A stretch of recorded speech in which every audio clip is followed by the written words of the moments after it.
Hi, welcome back, my dear students, to my channel Competitive English School.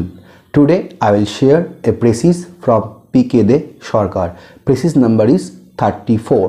Precisটা শুরু হচ্ছে এই line দিয়ে, One remarkable thing about Ahilyabai was her love for simplicity and truth. তো এই line দিয়ে প্রেসিসটা শুরু হচ্ছে। আজকে আমি এই প্রেসিসটার পুরো সলিউশন করে তোমাদের সাথে শেয়ার করব এবং পুরোপুরি প্রেসিসটা তোমাদের বুঝিয়ে দেব। তো এই প্রেসিসটা আজকে শুরু করার আগে আমরা দেখে নিই what is said in the passage. প্যাসেজে কী বলছে সেটা আমরা আগে দেখে নিই।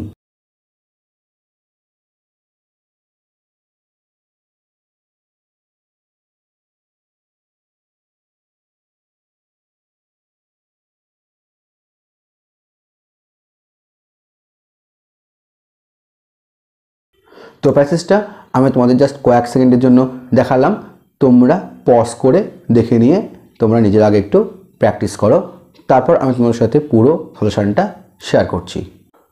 তো এবার আমি পুরো সলিউশনে চলে যাচ্ছি। তো সলিউশনটা শেয়ার করার আগে আমরা জেনে নিই এই পুরো প্যাসেজের মিনিংটা, যাতে আমাদের প্যাসেজটা বুঝতে অনেক সুবিধা হয়। One remarkable thing about Ahilyabai was her love of simplicity and truth. অহল্যাবাইয়ের মধ্যে একটি লক্ষণীয় বৈশিষ্ট্য হল সত্য ও সরলতার প্রতি তার ভালোবাসা। She would have no lying flattery at court. তার সভায় তিনি কোনো মিথ্যা চাটুকারিতা বরদাস্ত করতেন না। When one day a poet brought her some verses, singing her praises in terms of the most exaggerated flattery, she would have none of them. যখন একদিন তার প্রশংসায় অতিরঞ্জিত চাটুকারিতা ভর্তি করে একটি কবিতা নিয়ে এলে তিনি তার কোনোটাই গ্রহণ করলেন না। I am a weak and ignorant woman, she said. I know my shortcomings and do not think I deserve all the praise.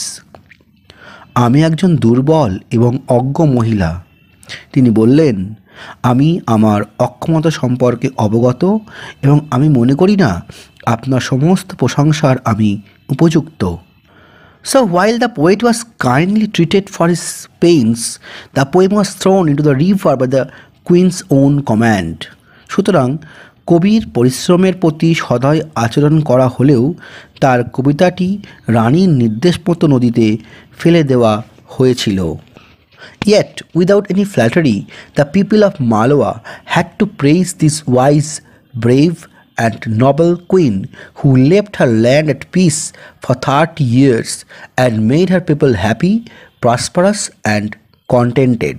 তবুও কোনো রকম চাটুকারিতা ছাড়াই মালাবার মানুষকে এই জ্ঞানী, সাহসী এবং মহান নারীর প্রশংসা করতেই হতো, যিনি 30 বছর ধরে তার দেশকে শান্তিতে রেখেছিলেন এবং প্রজাদের সুখী, সমৃদ্ধ এবং সন্তুষ্ট করে তুলেছিলেন। She died when she was 60 years old, a fine ruler and a great woman, worthy of every honor and privilege that womanhood can claim. তার যখন 60 বছর বয়স হয়েছিল তখন সে মারা গিয়েছিল, একজন সুন্দর শাসক এবং মহান নারী। নারীত্ব যে সকল সম্মান এবং অধিকার দাবি করতে পারে তার প্রত্যেকটিরই তিনি যোগ্য ছিলেন। সো মাই ডিয়ার স্টুডেন্টস, আমরা প্যাসেজের পুরো মিনিংটা দেখে নিয়েছি। আমি এবার সরাসরি চলে যাচ্ছি এই প্রেসিসের সলিউশনে। তো সলিউশনের একদম ফার্স্ট সেন্টেন্সে আমি লিখেছি Ahilyabai, comma, who was an epitome of simplicity and truth, comma, ruled Malwa for 30 years, keeping her people at ease and making them happy, flourished and satisfied. তাহলে এই ফার্স্ট সেন্টেন্সে কি লিখলাম? Ahilyabai who was an epitome of simplicity and truth. Ahilyabai যিনি একজন উদাহরণ, কিসের উদাহরণ? Epitome of simplicity and truth, সরলতা এবং সত্যের একজন উদাহরণ। রুলড মালওয়া ফর 30 ইয়ার্স, 30 বছর ধরে মালওয়া রুল করেছিলেন, অর্থাৎ রাজত্ব করেছিলেন বা তার দেশ মালওয়া চালিয়েছিলেন। Keeping her people at ease, তার দেশের নাগরিককে আরামে রেখেছিলেন বা শান্তিতে রেখেছিলেন। প্যাসেজের মেন সেন্টেন্সে বলা আছে কিপিং পিপল অ্যাট পিস, আমি লিখেছি keeping her people at is, আরামে রেখেছিলেন। অ্যান্ড মেকিং দেম, এবং তাদেরকে কেমন তৈরি করেছিলেন, হ্যাপি, সুখী রেখেছিলেন। ফ্লাউরিশড, অর্থাৎ তারা সমৃদ্ধ ছিল, তাদের প্রচুর টাকা পয়সা ছিল। অ্যান্ড স্যাটিসফাইড, তারা খুব সন্তুষ্ট হয়েছিলেন তার রাজত্বকালে। এটা আমি লিখলাম ফার্স্ট সেন্টেন্সে। তো এবার যদি আমরা ফার্স্ট সেন্টেন্সের দিকে তাকাই তাহলে দেখব এমনই লেখা আছে, one remarkable thing about Ahilyabai was her love for simplicity and truth. এটা ফার্স্ট সেন্টেন্সেই লেখা আছে যে তার ভালোবাসা, সরলতা এবং সত্যের প্রতি, যেটা আমি ফার্স্ট লাইনে লিখলাম। এবং সিক্সথ সেন্টেন্স, লাস্টের আগের সেন্টেন্সের দিকে যদি আমরা তাকাই তাহলে দেখব সেখানে ঠিক এমনই লেখা আছে যে তার ফ্ল্যাটারি বাদ দিয়ে তিনি ছিলেন নবেল কুইন, সৎ ছিলেন।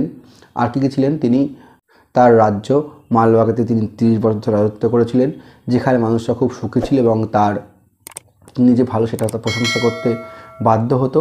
আবার এটাও এরকম বলা আছে যে তারা খুব হ্যাপি, কন্টেন্টেড অ্যান্ড প্রসপারাস, তারা খুব সমৃদ্ধ ছিল।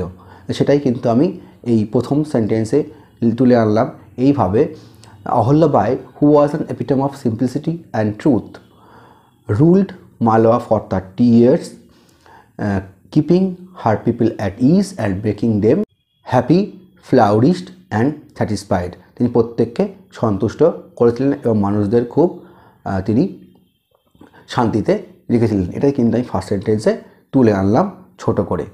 তাহলে এই সেন্টেন্সটা আমি লিখেছি Ahilyabai who was an epitome, তাহলে ওয়াজ দিয়ে পাস্ট টেন্স করে দিয়েছি, সিম্পল পাস্ট টেন্স, এবং পরের পার্টটা ruled Mala for 30 years, ruled এই পরের যে পার্টটা অর্থাৎ ক্লজ দিয়ে যুক্ত করেছি সেটাও পাস্ট ইনডিফিনিট টেন্সে আমি লিখেছি। তাহলে keeping her people at is participle করে দিয়েছি এবং মেকিং দেম এটাও পার্টিসিপেল করে দিয়েছি। আমি সেকেন্ড সেন্টেন্সে লিখেছি she could not accept any falsified sycophancy about her. তাহলে শি কুড নট অ্যাকসেপ্ট, তিনি কখনোই গ্রহণ করতেন না এনি ফলসিফাইড সিকোফ্যান্সি। ফলসিফাইড সিকোফ্যান্সি মিনস মিথ্যে ফ্ল্যাটারি, অর্থাৎ চাটুকারিতা, মিথ্যে চাটুকারিতা তিনি পছন্দ করতেন না বা তিনি গ্রহণ করতেন না অ্যাবাউট হার, তার সম্পর্কে। তাহলে এই সেন্টেন্সটা কিন্তু আমি লিখেছি এইভাবে যে আমি যদি প্যাসেজের সেকেন্ড সেন্টেন্সে তাকাই তাহলে দেখতে পাবো এমন লেখা আছে she would not have any lying flattery at her court. তিনি তার সভায় কোনো রকম মিথ্যে চাটুকারিতা পছন্দ করতেন না। এবং তারপরে সেন্টেন্স এরকমই লেখা আছে, যখন একবার একটা কবি এসে একটা ভার্স অর্থাৎ ছন্দ করে তাকে গান শুনিয়ে তাকে প্রচণ্ড এক্সাজারেটেড ফ্ল্যাটারি করে তাকে বলছিলেন, তখন তিনি সেটা গ্রহণ করেননি। এটাই বলা আছে থার্ড সেন্টেন্সে। সেটাকে আমি ছোট করে এইভাবে লিখলাম she could not accept any falsified sycophancy about her. তার সম্পর্কে কোনো মিথ্যা যে চাটুকারিতা তিনি পছন্দ করতেন না বা গ্রহণ করতেন না। আসলে শি কুড নট অ্যাকসেপ্ট, এটা আমি লিখেছি পাস্ট টেন্সে ক্যানের V2 অর্থাৎ পাস্ট ফর্ম কুড ইউজ করে লিখেছি। তাহলে সেকেন্ড এবং থার্ড সেন্টেন্সটাকে আমি ছোট করে এইভাবে লিখেছি। প্যাসেজের ফোর্থ সেন্টেন্সে বলছে I am a weak and ignorant woman, she said I know all of my shortcomings and I do not think I deserve them all. যখন সেই পোয়েটটা এসে তাকে মিথ্যা চাটুকারিতা করে এক্সাজারেটেড ওয়েতে অতিরঞ্জিত করে অনেক কিছু গল্প করে গান শুনিয়ে তাকে বলছিল, তখন সে বলল আমি একজন অজ্ঞ মহিলা, আমার ড্রব্যাকস শর্টকামিংস কী সেটা আমি জানি, আমি মনে করি না আমি আপনার এই সমস্ত যা বলছেন অতিরঞ্জিত করে তার উপযুক্ত, এটা তিনি বললেন। তারপরে ফিফথ সেন্টেন্সে এমনই বলা আছে so while the poet was treated kindly for the pains the poem was thrown into the river by the queen's own command.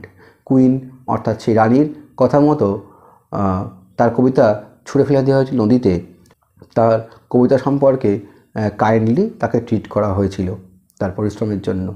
তো এই ফোর্থ এবং ফিফথ সেন্টেন্সটা কিন্তু আননেসেসারি, লেখার প্রয়োজন নেই, এটা লিখলে কিন্তু অনেক বেশি বড় হয়ে যাবে, মেন কথাটাই লেখা হবে না, তাই আমি এই সেন্টেন্স দুটো পুরো অ্যাভয়েড করেছি। আমি প্রেসিসের লাস্ট সেন্টেন্সে লিখেছি though she died at 60 she was a matchless model of womanhood and a magnificent ruler. Though she died at 60, যদিও তিনি 60 বছর বয়সে মারা গিয়েছিলেন, she was a matchless model, তিনি ছিলেন একজন অদ্বিতীয় অতুলনীয় মডেল কিসের? অফ womanhood, নারীত্বের, অ্যান্ড এ ম্যাগনিফিসেন্ট রুলার, একটা সুন্দর শাসক বা যিনি শাসন করেন, ম্যাগনিফিসেন্ট রুলার। এটা আমি লিখলাম লাস্ট সেন্টেন্সে। প্যাসেজের একদম লাস্ট সেন্টেন্সে এমনই লেখা আছে, when she died she was 60 years old, a fine ruler and a great woman, worthy of every honor and privilege that womanhood can claim. তিনি ছিলেন একজন সুন্দর শাসক এবং মহান নারী। নারীরা যে সকল সম্মান ও অধিকার দাবি করতে পারে তা সব কিছুর তিনি যোগ্য ছিলেন। এটাই লাস্ট সেন্টেন্সে বলা হয়েছে। তাই আমি লিখলাম, though she died at 60, she was a matchless model of womanhood and a magnificent ruler. তাহলে এইটাও আমি লিখলাম, though she died past indefinite tense, she was a matchless model, তাহলে was দিয়ে এটাও সিম্পল পাস্ট টেন্সে। তাহলে যে প্যাসেজটা 34 নম্বরে ছিল প্রীতি সরকারের বই থেকে, এটাই হচ্ছে তার প্রেসিস। আর তোমরা জানো প্রেসিস লিখলে তো টাইটেল দিতে হয়। টাইটেল আমি দিয়েছি, simplicity and greatness have their worth, সরলতা এবং গ্রেটনেস মহানুভাব বা মহাত্ম হ্যাবিটস ওর্থ, তার একটা মূল্য আছে। এছাড়াও তোমরা অন্য টাইটেল দিতে পারো, আমি আরও দুটো টাইটেল তোমাদের সাজেস্ট করছি। অহল্যাবাই এ personification of perfect womanhood, Ahilyabai যে একটা পারফেক্ট ওম্যানহুডের একটা পার্সনিফিকেশন এখানে করা হয়েছে, তোমরা এটাও টাইটেল হিসেবে দিতে পারো। এছাড়াও তোমরা লিখতে পারো, Ahilyabai a great ruler and an epitome of perfect womanhood, Ahilyabai যিনি ছিলেন একজন মহান শাসক, a great ruler and epitome of perfect womanhood, একদম পারফেক্ট ওম্যানহুড, নারীত্ববাদের যিনি হচ্ছে একটা বাস্তব উদাহরণ, অ্যাপিটম। তোমরা এটাও কিন্তু টাইটেল হিসেবে দিতে পারো। তো আরেকটা জিনিস কিন্তু খেয়াল রাখতে হবে যে প্যাসেজে যতগুলো ওয়ার্ড থাকবে তার কিন্তু 3 ভাগের 1 ভাগ ওয়ার্ড আমাদের ইউজ করতে হবে। তো এই প্যাসেজে 150টা ওয়ার্ডস রয়েছে, তার কিন্তু 3 ভাগের 1 ভাগ ওয়ার্ড আমি ইউজ করেছি। তো আমি কিন্তু ঠিক 53 থেকে 54টা ওয়ার্ডসের মধ্যে এই প্যাসেজটা কমপ্লিট করেছি। তো তোমরা যদি এইভাবে উপস্থাপন করতে পারো পরীক্ষার হলে, তোমরা কিন্তু গুড মার্কস ক্যারি করতে পারবে। তোমার ডিয়ার স্টুডেন্টস, এই ছিল আমার আজকের ভিডিও। তো তোমার যদি ভিডিওটি ভালো লাগে থাকে তোমরা কিন্তু অবশ্যই লাইক করতে ভুলো না। আর এখনও পর্যন্ত আমার চ্যানেল সাবস্ক্রাইব করো না, সাবস্ক্রাইব বাটনকে সাবস্ক্রাইব ক্লিক করো এবং পাশে বেল আইকনটা ক্লিক করে দাও to get further notification from my channel. সামনেই পিএসসি ক্লার্কশিপের মেন্স পরীক্ষা, কেপিএসআই এর মেন্স পরীক্ষা, ডাব্লিউবিপিএসআই এর মেন্স পরীক্ষা। যদি তোমাদের কোনো রিকোয়ারমেন্ট থাকে তোমরা কিন্তু অবশ্যই আমাকে কমেন্ট সেকশানে জানাও। অবশ্যই কিন্তু ভিডিওটি শেয়ার করতে ভুল করো না। তো আজকে এই পর্যন্তই। Thanks for watching. See you in the next video again, এবং খুব শীঘ্রই একটা ভিডিও আমি নিয়ে আসছি।